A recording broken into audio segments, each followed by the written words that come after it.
Halo semuanya, kembali lagi bersama kami di Profil. Apa kabar nih kalian semuanya? Semoga kita dalam keadaan baik-baik saja. Di video kali ini kami mau bahas film dari Korea Selatan lagi nih. Film ini berjudul 20. Film asal Korea Selatan ini dirilis pada tahun 2015 yang lalu. 20 bercerita tentang 3 laki-laki yang mulai menjalin persahabatan sejak SMA. Setelah ketiganya menyukai satu perempuan yang sama. Dari ketiganya ada seorang pemalu jika harus berurusan dengan wanita dan bercita-cita bisa bekerja di perusahaan besar. Ada yang punya mimpi menjadi seorang pembuat komik terkenal, dan yang lebih parah ada juga seorang playboy yang tidak mempunyai impian apapun kecuali bersenang-senang dan mengencani banyak perempuan. Di saat mereka berumur 20 tahun dan akhirnya lulus SMA, mereka pun berharap bisa mengejar impian masing-masing. Dalam prosesnya mereka harus menghadapi berbagai rintangan berat. Penasaran dengan alur cerita filmnya? Tanpa banyak basa-basi, mari kita mulai.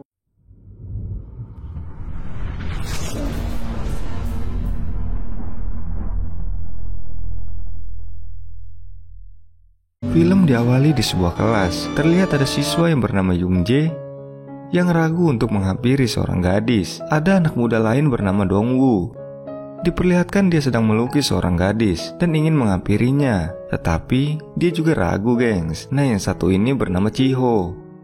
Yang satu ini lebih pemberani. Dia langsung melempar surat yang bertuliskan ajakan untuk datang menemuinya di halaman belakang sekolah. Rupanya ketiga orang ini sama-sama suka dengan gadis bernama Somin, dan disinilah cerita berawal. Sesampainya di halaman sekolah, Chiho malah menyentuh dadu dari Somin. Kabar ini langsung menyebar luas dan sampai di telinga Dongwoo. Dongwoo mengungkapkan kemarahannya kepada Chiho karena telah berani melakukan hal mesum kepada wanita yang ia sukai. Perkelahian pun terjadi di antara mereka berdua. Untungnya Young Jae melihat hal itu. Ia langsung datang melerai perkelahian mereka. Karena mereka bertiga sama-sama menyukai Somin, Young Jae menyarankan agar mereka melakukan sweet saja. Yang memenangkan sweet itu boleh mengencani Somin. Namun hasil itu selalu saja berakhir seri. Karena Chiho sudah pernah menyentuh dadunya Somin, Chiho memutuskan bahwa dirinya lah yang berhak berkencan dengan Somin. Semenjak saat itu, anehnya mereka bertiga malah justru semakin dekat. Bahkan ketika ayahnya Dongwoo bangkrut, mereka malah lebih sedih dibanding Dongwoo-nya. Suatu ketika Somin yang kini sedang berpacaran dengan Chiho memukulinya. Sebab Chiho yang fuckboy jadul ini telah menyentuh dadu dari wanita lain. Dalam waktu singkat, kabar tentang Chiho yang dipukul oleh Somin ini langsung menyebar luas. Atas kejadian itu orang-orang mulai memanggil Chiho dengan sebutan lelaki bajingan. Tak terasa kini mereka bertiga telah lulus dari sekolah dan harus menentukan jalan hidupnya masing-masing. Di saat kedua temannya telah memilih masa depan mereka, Chiho malah ingin bersantai dan bermain-main terlebih dahulu. Malam harinya ketika sahabat itu berkumpul di sebuah warung, mereka merenung tentang umur mereka yang sudah 20 tahun. Bukannya memikirkan berkuliah atau bekerja, si Chiho ini malah mengatakan bahwa mereka harus segera bercinta dengan seorang wanita. Sebab kini mereka bertiga sudah berumur 20 tahun. Di tengah-tengah obrolan tiba-tiba Somin datang ke tempat itu dalam keadaan mabuk dan mengajak Chiho untuk mantap-mantap, gengs. Dan mereka bertiga malah cuek. Ternyata yang punya warung soju itu adalah kakak laki-laki dari Somin. Kembali ke topik awal tadi, Dongwoo meminta Chiho yang ahli dalam urusan wanita untuk mengajarkan mereka bagaimana caranya bercinta.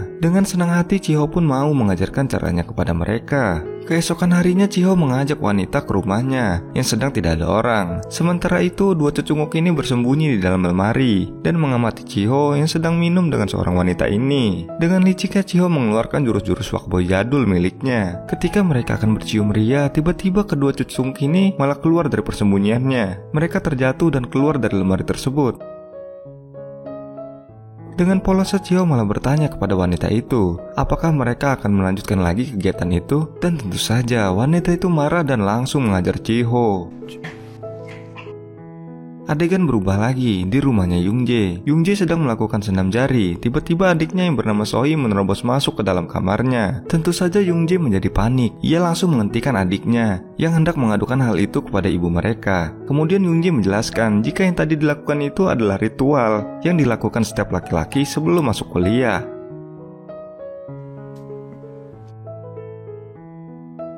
Beberapa hari kemudian Youngji memulai kehidupan kuliahnya. Di sini Youngji berencana untuk mengikuti sebuah organisasi yang di dalamnya terdapat banyak wanita cantik. Di sisi lain, karena tidak mempunyai uang, Dongwoo memilih kuliah kartunis sambil bekerja paruh waktu di berbagai tempat. Dongwoo masih mencoba untuk menggapai cita-citanya menjadi seorang pembuat kartun atau kartunis kalau di Indonesia, gengs. Berbeda dengan kedua sahabatnya, Chiho masih bertahan menjadi seorang pengangguran. Chiho sendiri adalah seorang anak dari keluarga yang cukup kaya.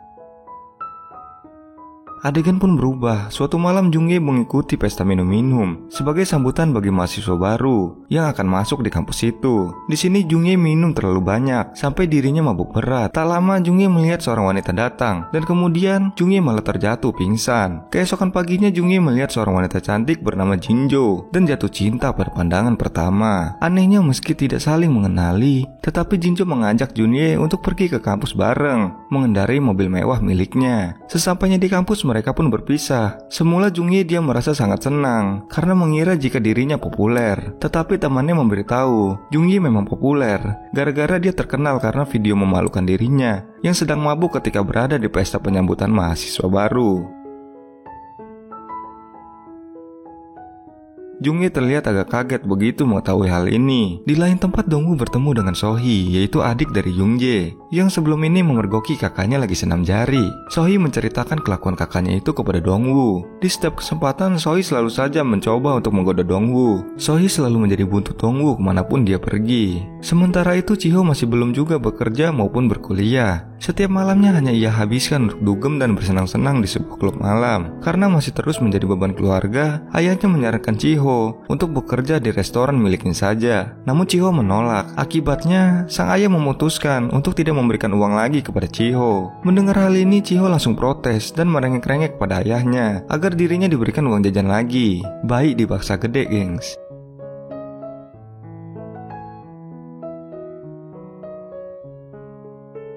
Di kampusnya Youngjae memberanikan diri untuk mendekati Jinjo. Youngjae berpura-pura ingin belajar investasi dengan Jinjo, wanita yang terkenal kaya dan pandai berinvestasi. Jinjo pun berkata, daripada berinvestasi uang, ia menyarankan Youngjae untuk menginvestasikan waktunya saja, di mana Jinjo meminta Youngjae untuk menemaninya makan dan jalan-jalan.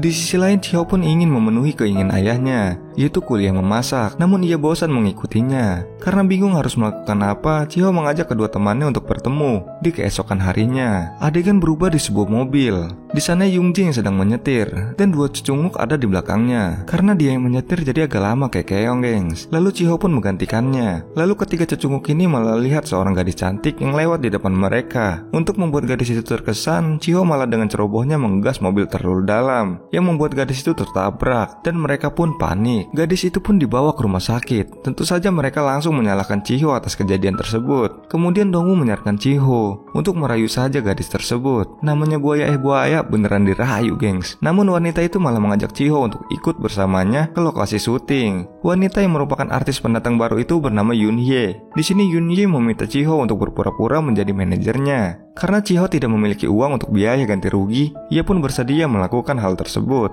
Keesokan harinya Chiho memberikan bantuan kepada semua orang yang berada di lokasi syuting. Semua itu ia lakukan untuk mencari muka kepada sutradara yang berada di tempat itu. Mulai dari sini Chiho, Dongwoo, dan Youngjae menjalani kehidupan asrama manis mereka masing-masing, yang tentu saja berbeda. Sejak menjadi manajer Yoonhye, Chiho tampak sering menghabiskan waktunya bersama dengan Yoonhye. Hubungan Youngjae dan Jinjo juga tampak semakin dekat. Setiap harinya mereka selalu menghabiskan waktu bersama, dimulai dari pagi makan bersama, menonton film, dan pergi berkencan. Sementara itu Dongwoo juga semakin akrab dengan Sohee. Tapi sayang, gengs, kebahagiaan di orang bertiga ini tidak berlangsung lama, sebab masing-masing dari mereka mulai mendapatkan masalah. Di suatu malam, Chiho mengarahkan Yoonhye untuk membuat aktingnya menjadi lebih baik lagi. Saat mereka sedang bermesraan, tiba-tiba ponselnya Yoonhye berdering. Ternyata Yoonhye sudah memiliki pacar, tetapi masih tetap berhubungan dengan Chiho. Tentu saja hal ini membuat Chiho menjadi marah besar. Yoonhye juga mengatakan jika ia juga diam-diam mengetahui bahwa Chiho masih memiliki hubungan dengan seorang wanita di belakangnya. Di mana yang dimaksud oleh Yoonhye adalah Somin, wanita yang dadunya disentuh oleh Chiho pada saat mereka duduk di bangku sekolah dan masih berpacaran dengannya sampai detik ini. Suatu hari Dongwoo menerima kabar jika ibunya masuk rumah sakit. Itu terjadi dikarenakan ibunya terlalu lelah, sebab hanya ia saja yang bekerja di keluarga mereka. Sementara ayahnya sedang mendekam di penjara karena suatu kasus. Di sini pamannya menawarkan Dongwoo untuk bekerja di pabrik bersama dengan dirinya. Sebab Dongwoo masih punya kewajiban. Sebagai anak pertama, dia wajib untuk menyekolahkan ketiga adiknya. Pamannya juga meminta Dongwoo untuk menjadikan kartunis sebagai hobinya saja. Di kampus seperti biasa, Youngjae menghabiskan waktu bersama dengan Jinjo. Ketika di kelas tiba-tiba seorang wanita datang dan menampar Jinjo. Tak diduga ternyata Jinjo merupakan wanita simpanan dari seorang pria tua. Tentu saja hal itu membuat semua orang di kelas kaget dan merekam kejadian tersebut. Yang lebih parah, pria itu malah lebih memilih Jinjo daripada istrinya sendiri. Yang membuat semua orang terkesan adalah sikap Youngjae yang berhati besar dan tidak marah. Youngjae meminta semua orang di kelas mereka untuk menghapus rekaman dari kejadian itu. Adegan berganti di rumah Chiho. Terlihat Chiho dan Somin sedang mengobrol. Ternyata si Chiho ini meminta Somin untuk mengakhiri hubungan mereka. Malam harinya Somin curhat kepada Youngjae yang pada saat itu juga masih dirundung kesedihan. Di suatu hari ketika sahabat itu dan juga Somin berkumpul di warung soju milik kakaknya Somin, Youngjae mengungkapkan kesedihannya kepada teman-temannya. Tentu saja yang sedang sedih pada saat itu bukan hanya Youngjae, melainkan juga Chiho dan Somin. Untuk menghilangkan kesedihan mereka, Youngjae menyarankan teman-temannya untuk menghabiskan waktu bersama wanita di tempat karaoke. Sesampainya di tempat karaoke, Chiho dan Dongwoo melakukan kode mata untuk memegang dadu wanita-wanita di tempat itu. Ketika mereka hendak mau melakukan dengan para wanita itu, tiba-tiba Youngjae yang sedang mabuk berat malah memegang dadu dari wanita yang sedang bernyanyi bersamanya. Chiho dan Dongwoo pun kaget bukan kepalang. Lalu Youngjae melakukan keributan yang membuat situasi menjadi kacau. Alhasil Chiho dan Dongwoo menjadi terharu dan ikut menangis juga. Beberapa hari kemudian di kampus Dongwoo memberikan 10 kupon ayam kepada Sohee. Malamnya saat berjalan pulang, tiba-tiba Sohee memeluk Dongwoo dari belakang. Ternyata selama ini Sohee memiliki perasaan kepada Dongwoo. Sohee yang masih SMA mengatakan jika dirinya bukan anak-anak lagi dan sudah dewasa. Karena malu, Sohee langsung berlari meninggalkan Dongwoo. Di sebuah kafe, Youngjae terlihat sedang minum-minum bersama Somin. Di sini mereka sedikit berbicara mengenai cinta. Somin mengatakan jika Youngjae sangat bodoh karena sebelum ini ia tidak berani menyatakan perasaannya kepada Jinjo, cinta pertamanya. Namun Youngjae membantahnya, sebab cinta pertama dirinya adalah Somin ketika mereka masih duduk di bangku SMA. Begitulah keceplosan si Youngjae.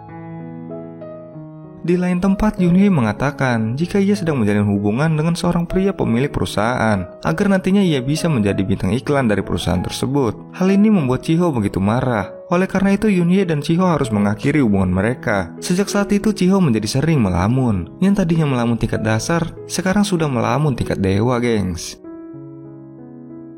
Beberapa hari kemudian, Youngjae mengajak Chiho untuk bertemu di sebuah restoran karena ada hal yang ingin ia sampaikan. Keesokan harinya, Chiho sedang ada di bis dan melihat Youngjae dan Somin lagi berjalan bersama. Ia pun ingin mengagetkan Youngjae dan Somin. Tiba-tiba, dia melihat mereka berdua bergandengan tangan. Chiho pun mengurungkan niatnya dan tiba-tiba ada Dongwoo juga di sebelahnya. Ternyata alasan Youngjae mengajak mereka bertemu adalah untuk memberitahukan jika dirinya dan Somin telah resmi berpacaran. Meskipun Chiho sendirilah yang minta putus dengan Somin, tetapi dia malah cemburu melihat kedekatan mereka berdua. Mengetahui hal itu, Chiho yang merasa kesal pergi meninggalkan mereka. Untuk pertama kalinya, Chiho yang dulunya adalah seorang fuckboy jadul akhirnya merasakan yang namanya sakit hati.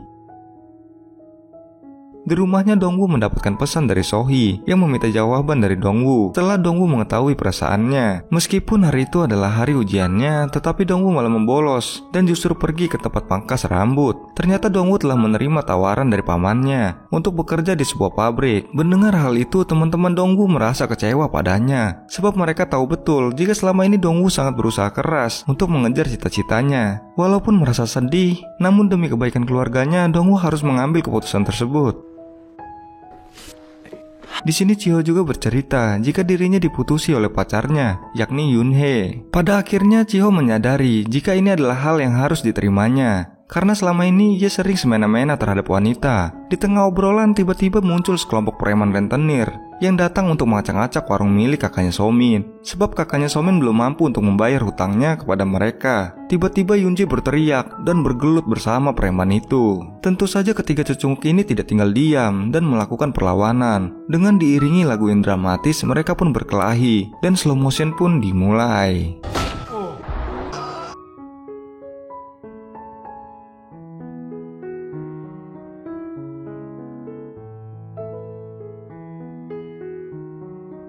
Setelah berkelahi, pada akhirnya warung tersebut tetap harus ditutup. Namun meski begitu, mereka semua masih bisa berselfie ria. Setelah semua yang terjadi, akhirnya Dongwoo sudah bekerja di sebuah pabrik bersama dengan pamannya. Tak lupa malamnya Dongwoo tetap menjalankan hobinya, yaitu membuat komik kartun dan mengunggahnya di internet. Di sisi lain, Chiho sudah bekerja menjadi kru film. Karena sutradaranya sangat pemarah, Chiho telah memikirkan 7 rencana pembunuhan untuk menghabisi sang sutradara. Namun tentu saja, itu semua hanya bercanda, gengs.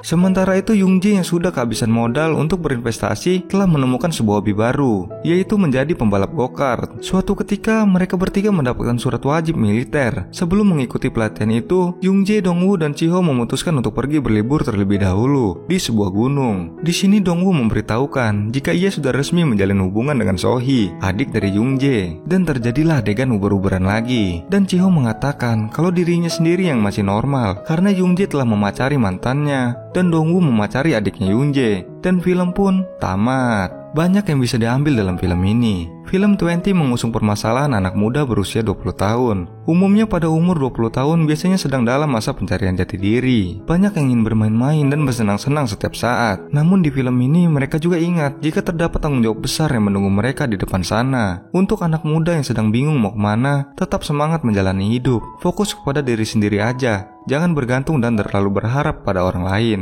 Belajarlah jadi pribadi yang mandiri dan bekerja keras. Karena dunia ini keras, gengs. Jika kamu hanya bersantai-santai dan bermalas-malasan, nanti malah jadi bumerang di kedepannya nanti. Dan yang terakhir dari Mimin, di saat merasa terjatuh, percayalah bahwa kamu mampu untuk tumbuh kembali. Mungkin itu saja dari Mimin. Jangan lupa subscribe, like, dan komen. Kami Pro Film pamit undur diri.